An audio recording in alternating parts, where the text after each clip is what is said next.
Hi, everyone. Judge Andrew Napolitano here for Judging Freedom. Today is Tuesday, May 6th, 2025. Colonel Karen Kwiatkowski joins us now. Colonel Karen, a pleasure, my dear friend. Thank you for joining us. I want to discuss at some length your fascinating piece at Judge Knapp and elsewhere called War in Washington. This is, of course, a war for Donald Trump's ears and his heart and his head. Let me start with this. Has Trump essentially surrounded himself with sycophants with utter disregard for their lack of experience and qualifications? Well, they are sycophants, many of them, but also there are people that see themselves as serving Donald Trump, chosen by Donald Trump, like Hegseth is a great example. He's not particularly, as it's been pointed out by everybody on all sides. His background doesn't necessarily prepare him for the job that he's in. It's a very big job, but he is loyal to Trump. He owes Trump that. He shares views that Trump shares, and he serves Trump number one. So whether that's a sycophant or someone Trump has chosen so that he can be sure what he says does not get diluted or go astray before it reaches the Pentagon. So I don't know if that's a sycophant or not, because I think Trump has chosen him for a particular purpose. And I think Rubio falls into a similar category. Rubio is certainly I think of him as a neocon, very much Israel first. But Rubio is submissive to Trump. Okay, Rubio, I think Trump sees him as a person that is that Trump can control, that Trump does control. So those guys, are they sycophants, or did Trump choose them because he can trust that they'll do what he says and that he can stay on top of it? Some of the other appointees that he has, I don't think the trust.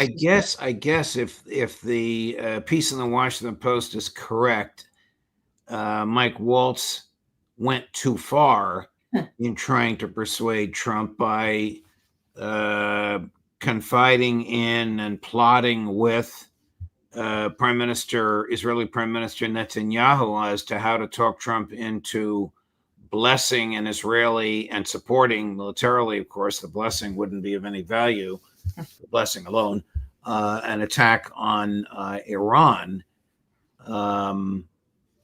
And that's what I'm getting at. Are the neocons and the realists, and I'll call Vice President Vance a realist, Marco Rubio a neocon. I don't know where Pete is. The Pete Hegseth I know from my years working with him is a classic neocon. However, if you read the transcript of that one Signal chat, now it turns out there were 12, but if you read the transcript of the one that was transcribed and publicly released, he was urging restraint. But whoever's in the camp, are these two camps vying for Trump's heart and soul? We just finished an interview. I'm sorry, it's too long a question, but I want to paint the background here and let you fill in the individuals.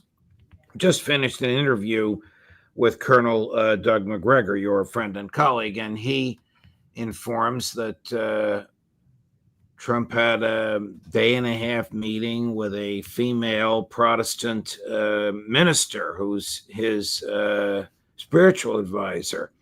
And she just came back from Ukraine. And she told him about all the suffering in Ukraine. And he announced the release of $500 million more. He asked the authority under the law to do this. This is still the Joe Biden legislation, subject to the president's discretion.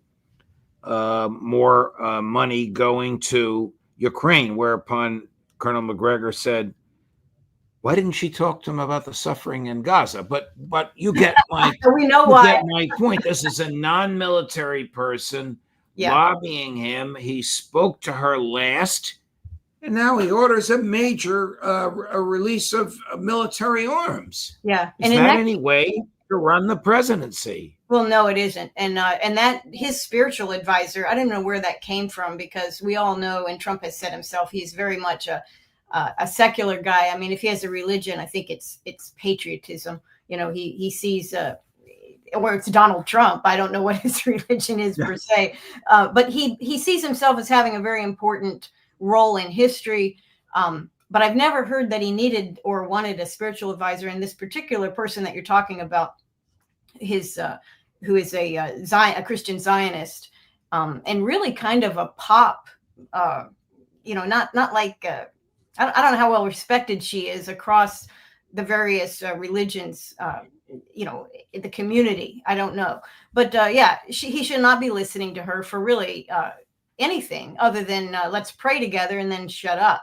But that's not apparently what's happening. She's serving as a source of information to him. And again, her role there is part of this war that I was kind of talking about. And I think many people are observing this, the Zionist fifth column in Washington, which is powerful and has been powerful, AIPAC and all this other stuff. But these, they understand very well how Trump works, how he operates, what he likes. So I have no evidence at all, but I would suggest that we look into how this particular blonde-headed, very lovely Christian Zionist woman emerged as Trump's spiritual advisor out of nowhere, basically. And I would say that is clearly part of the war between the neoconservatives and the Zionist fifth column, whatever you want to call them, to get Trump to do their bidding. And certainly Waltz was found out. I think he was known to be this already, but he was certainly exposed as somebody working for Netanyahu, basically, more than he was working for Donald Trump, more than he was certainly working for the American people. So, we see this on many fronts. And the last act that Waltz did, even after his Signal chat invitation to, Jeffrey Goldberg, was to appoint Merav Sarin, the person we talked about last time, as the Israel-Iran desk in the National Security Council. And she needs to go. She needs to be sent back where she came from, in whatever think tank it was. You can look at her biography, and it shows no expertise in Israel or Iran. Her expertise is not in these particular areas of foreign or security policy vis-a-vis Iran and Israel. That is not her expertise. Her qualification is that she is a Zionist, okay? And she's well connected. That's what Waltz left them with, and that needs to be corrected, because that was also part of the war against really American people, and certainly against that part of Donald Trump that puts America first, because there is still a part of Donald Trump that puts America first. But, so you have the neocons and the realists. I'm going to use the John Mearsheimer phrase to describe people who recognize the sovereignty of other countries and the legitimate security needs of other countries and the moral obligation to leave them alone. The neocons, of course, want to expand American hegemony and force feed an American version of democracy down the throats of people as disparate as Iraq and Afghanistan. However, are there any non-Zionists? Is there anybody in that crew arguing this is genocide? Is the word genocide permitted to be spoken in the White House? Does Donald Trump see pictures of babies without arms and legs because of what the IDF has done? Babies. He has seen pictures of what the Hamas did not do. He's seen false pictures. He's seen the dramatization of October 7th repeatedly presented to him by Israel and by Netanyahu, by some of the neoconservatives in his administration. He has seen those images, but no, there's no advocate for the population in Gaza. There's no advocate there in his administration at all. The realists are not advocates for Gaza. Vance is advocating, let's just take care of America. Let's pull back where we don't need to be. Let's not engage in, kind of a George Washington advice. That's all Vance is doing. Vance is not advocating. The most powerful or realist in the administration, none of those people are advocating for Gaza, because they really shouldn't be. We shouldn't be concerned at all about what is happening over there. Instead Well, of, we shouldn't be funding it. It wouldn't be happening if we weren't that's right. funding it. Well, That's the point. you know what? That is exactly true. This genocide, which we can't say the word genocide, this genocide is funded almost entirely by American taxpayers. Right. They don't approve of it. They don't want it. It's overwhelmingly unpopular in this country. We think it's terrible. But even a very small percentage of the population is advocating for the dismantlement and depopulation of Gaza. But we, in fact, are paying for it. We have been paying for it. We paid for it during the Biden administration as well. In fact, people are somehow surprised to find out that Joe Biden never actually requested that Netanyahu take it easy on the Gazans. He just sent more money, as we have done, as Trump has continued to do. So part of the problem with all of this is that Trump apparently believes the person he's been listening to last. Now, we're going to play a couple of clips. First, Biden and Trump at the one debate that they had over Ukraine. So, Chris, back to back. Number 9, Biden, and then number 8, Trump. The fact is that Putin is a war criminal. He's killed thousands and thousands of people. And he has made one thing clear. He wants to reestablish what was part of the Soviet Empire, not just a piece. He wants all of Ukraine. That's what he wants. And then you think he'll stop there? Do you think he'll stop when if he takes Ukraine? What do you think happens to Poland? What do you think of Belarus? What do you think happens to those NATO countries? Ukraine, there's been discussions they will have to give up some of the land. Russia will have to give up all of Ukraine because that's what they want. All of Ukraine, meaning they wouldn't keep any of the land that they've claimed? Russia would have to give up all of Ukraine because what Russia wants is all of Ukraine. And if I didn't get involved, they would be fighting right now for all of Ukraine. Russia doesn't want the strip that they have now. Russia wants all of Ukraine. And if it weren't me, they would keep going. So, as Tom Woods says, no matter who you vote for president, you end up with John McCain. I mean, you end up with Donald Trump agreeing with what Joe Biden said and what Trump condemned. Chris, now play number 8. This is Trump's response in the debate to what Biden had just said. It should have never happened. I will have that war settled between Putin and Zelensky as president-elect before I take office on January 20th. I'll have that war settled. People being killed so needlessly, so stupidly, and I will get it settled, and I'll get it settled fast before I take office. So how do we know what to believe? And how can he possibly say without a scintilla of evidence that Putin wants all of Ukraine? He said it to her 4 times. You can see how stunned she was when he said it the first time. Yeah. Well, he's repeating what apparently the people are telling him, the current people are telling him. And I think when he was on the campaign trail, 2 things factored in. One was he was spending a lot of time with Vance, with JD Vance and Vance's people. And that helped him learn for the first time, I think, what was going on in foreign policy, because he wasn't paying a huge amount of attention to that. I don't think he ever did. So he had that input at that time. And now the people who know, the people who want him to, they know you get around the president and you be the last guy to talk to him. And you encourage that. You encourage other people who are talking to him to say the same message. It's an influence game. And so we didn't elect all these other people around Trump, but they are there. And clearly they are influencing him because he's a flawed individual. He is the John McCain that we elected every time we elect. That he's Ritter points out that they all have their own agendas. Vance wants to succeed him. Rubio wants to challenge Vance for the Republican nomination in 2028. Also wants to succeed him. According to Ritter, Rubio while appearing to be subservient to Trump, actually continues to despise him from the little Marco sure. stuff. This goes Yes. back to Oh, 2016. I definitely believe that. Yeah.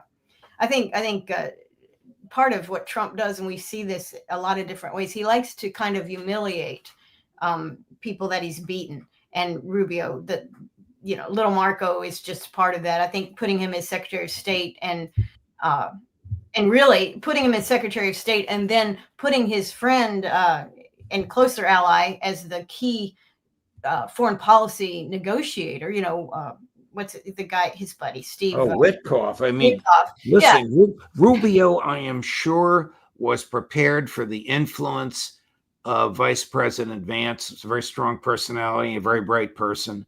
Yeah. He was prepared for the influence of Pete Hegseth, whom Trump idolizes. I can't imagine he expected a Steve Witkoff on the scene, to the point where foreign diplomats are saying, Mr. Rubio will take care of the formalities, but the real negotiations will be done by Witkoff. Yeah, that's part of Trump's humiliation game against Rubio. And Rubio is not incompetent, but they have bad blood between them. So in fact, having him as Secretary of State and then denying him the true authority and functionality of that position is how Trump deals with people. We've seen it. I think we've seen it before. I wonder who has the most sway with Trump. And don't tell me it's whoever has been whispering to him last, because that's probably true, as horrible as it is. Well, I can't psychologically assess him.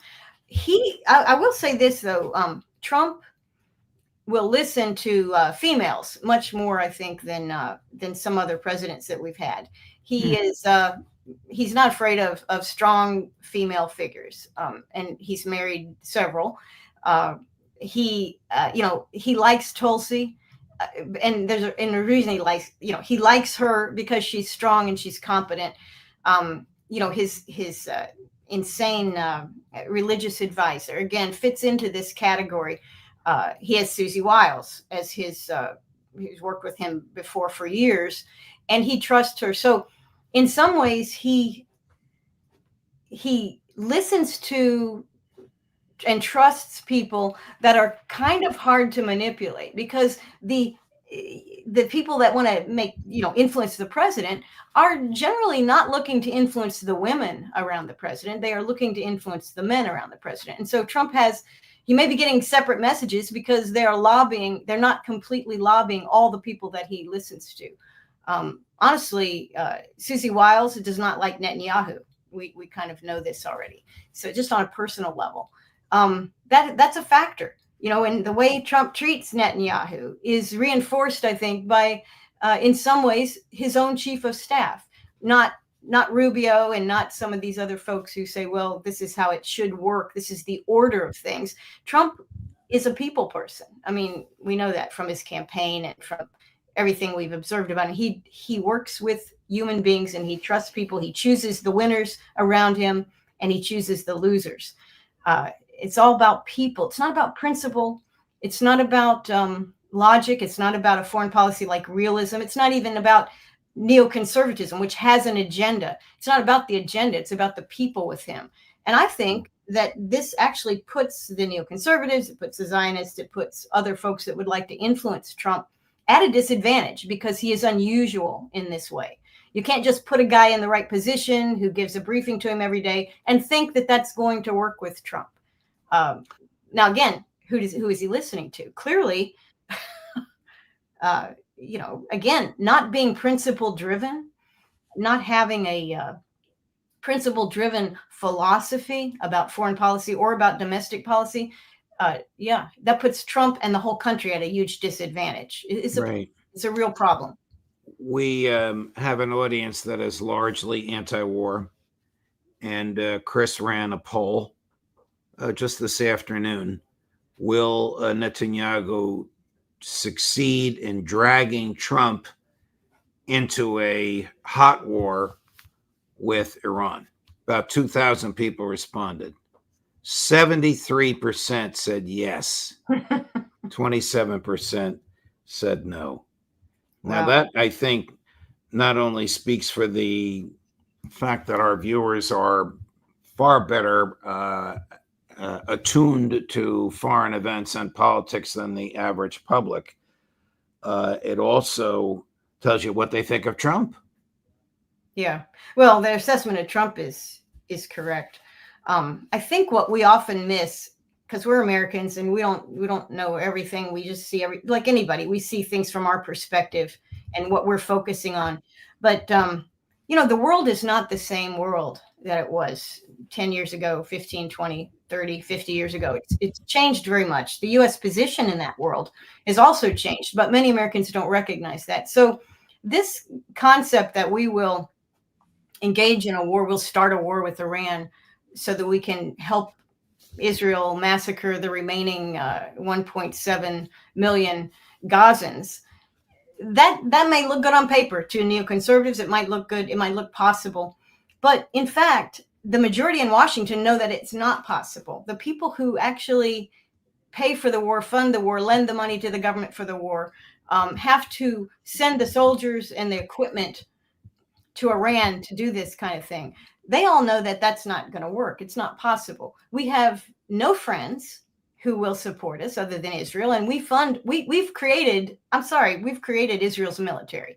They take a lot of credit for what they've done. They have some technology, but we have made that possible financially and through our own military industrial complex. So it's us and Israel against every single other country in the world. Right. That includes India, that includes China, Russia, Iran, which has a very great ability to defend itself. We don't have moral authority over these, moral influence or authority over these other countries, and we don't have military superiority. So if Trump is talked into engaging in a war for Israel, and this would be one more additional war for Israel against Iran,